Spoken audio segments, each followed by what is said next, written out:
Halo semuanya, kali ini kita akan membahas mengenai menelaah struktur dan kebahasan cerita fabel. Seperti yang kalian ketahui, cerita fabel adalah menceritakan tentang hewan menyerupai kehidupan seperti manusia.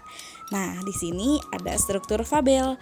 Ada 4 ya, diantaranya ada orientasi, komplikasi, resolusi, dan koda. Kalau koda ini boleh ada atau boleh tidak, namun biasanya ada. Itulah keempat dari struktur fabel.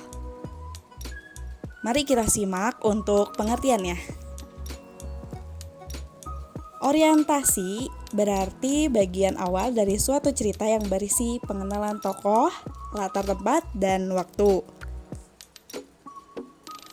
Komplikasi yaitu konflik atau permasalahan antara satu dengan tokoh yang lain, komplikasi menuju klimaks. Untuk yang C, resolusi. Ini artinya bagian yang berisi penyelesaian masalah.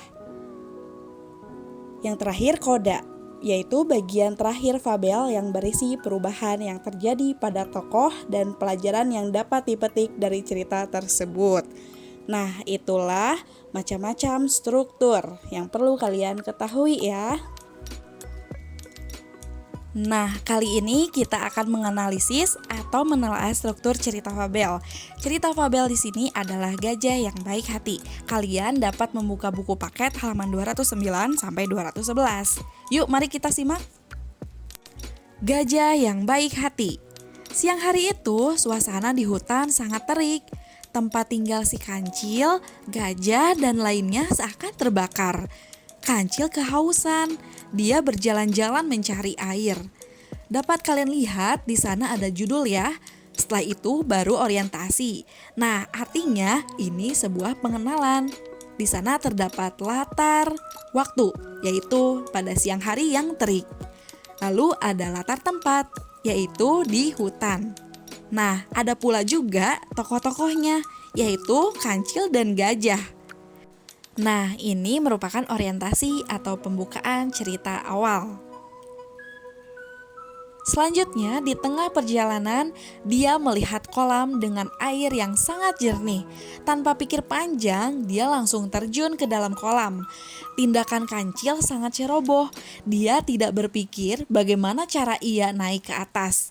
Beberapa kali kancil mencoba untuk memanjat, tetapi ia tidak bisa sampai ke atas. Si kancil tidak bisa berbuat apa-apa. Ia hanya berteriak meminta tolong. Teriakan si kancil ternyata terdengar oleh si gajah yang kebetulan melewati tempat itu. "Hai, siapa yang ada di kolam itu?" "Aku, si kancil, sahabatmu." Kancil terdiam sesaat mencari akal agar gajah mau menolongnya. Nah, ini merupakan bagian dari permasalahan atau komplikasi. Nah, masih ada ya. Yuk kita lihat dan simak ya. "Tolong aku mengangkat ikan ini." "Yang benar, kau mendapat ikan?" Benar. Aku mendapat ikan yang sangat besar."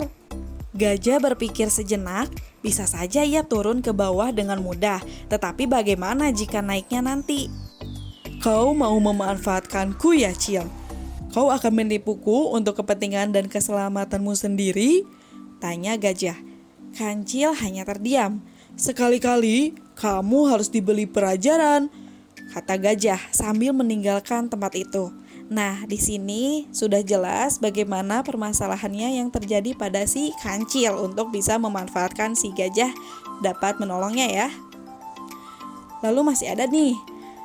Gajah tidak mendengarkan teriakan kancil. Kancil mulai putus asa. Semakin lama berada di tempat itu, kancil mulai merasa kedinginan. Hingga menjelang sore, tidak ada seekor binatang yang mendengar teriakannya. "Aduh, gawat! Aku benar-benar akan kaku di tempat ini." Dia berpikir, apa ini karma karena dia sering menjahili teman-temannya. Nah, mulai bisa kalian lihat di sini terdapat beberapa masalahnya ya. Ini yang dinamakan dengan komplikasi. Jangan sampai tertukar oleh struktur yang lainnya. Tidak lama, tiba-tiba gajah muncul lagi.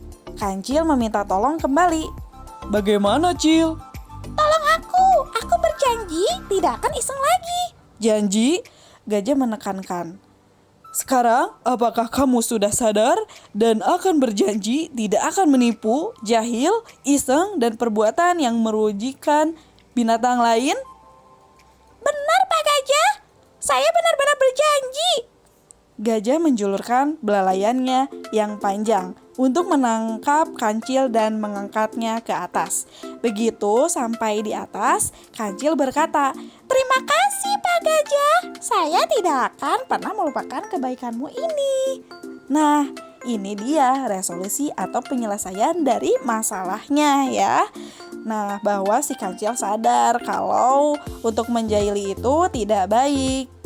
Nah, perlu hati-hati juga seperti seekor gajah ya. Nah, sejak itu kancil menjadi binatang yang sangat baik. Ia tidak lagi berbuat iseng seperti yang pernah ia lakukan pada beruang dan binatang-binatang yang lainnya. Memang kita harus berhati-hati kalau bertindak, jika tidak hati-hati akan celaka. Jika kita hari-hari kita akan selamat, bahkan bisa menyelamatkan orang lain. Ini merupakan kode atau akhir dari cerita fabel. Itulah yang merupakan analisis struktur dari cerita fabel. Jadi di sini sudah terlihat bagaimana urutan dari awal sampai akhir yang perlu kalian ketahui. Setelah kita menganalisis, kita akan membahas tentang ciri-ciri dari struktur fabel ya. Nah, mari kita simak. Ciri bagian-bagian struktur fabel. Yang pertama, orientasi. Ciri isinya yaitu pengenalan tokoh, latar, watak tokoh, dan konflik. Selanjutnya ada komplikasi. Ciri isinya yaitu hubungan sebab akibat sehingga muncul masalah hingga masalah itu memuncak. Komplikasi dimulai dari munculnya masalah sehingga masalah mencapai komplikasi atau klimaks. Atau sama saja ya, masalah yang memuncak. Yang ketiga yaitu resolusi, yaitu ciri isinya penyelesaian masalah. Nah, yang terakhir koda. Ciri isi. Pada bagian ini, nilai moral yang diungkapkan pengarang secara implisit pada akhir cerita. Seperti itulah ciri bagian fabel. Nah, selanjutnya ada tugasnya nih. Kalian buka buku paket halaman 220 sampai 222. Nah, di sana terdapat cerita fabel tentang kuda berkulit harimau. Nah, seperti apa ceritanya? Kalian baca terlebih dahulu, lalu kalian analisis nih atau telaah strukturnya. Di sana di halaman 221 ada bagian orientasi. Nah, bukti dalam teksnya bagaimana nih? Kalian buktikan ya. Komplikasi dan resolusi pun seperti itu sama. Untuk bagian kode, kalian juga boleh ditulis ulang ya, seperti yang sudah dicontohkan. Namun kalian baca dulu yang benar. Pada bagian B, di sana terdapat tokoh-tokoh. Kalian tentukan watak dari para tokoh. Lalu cara pengembangan watak tokohnya seperti apa? Dikembangkan ya. Lalu juga ada bukti dalam teksnya, kalian buktikan. Sekian, selamat mengerjakan. Semangat ya!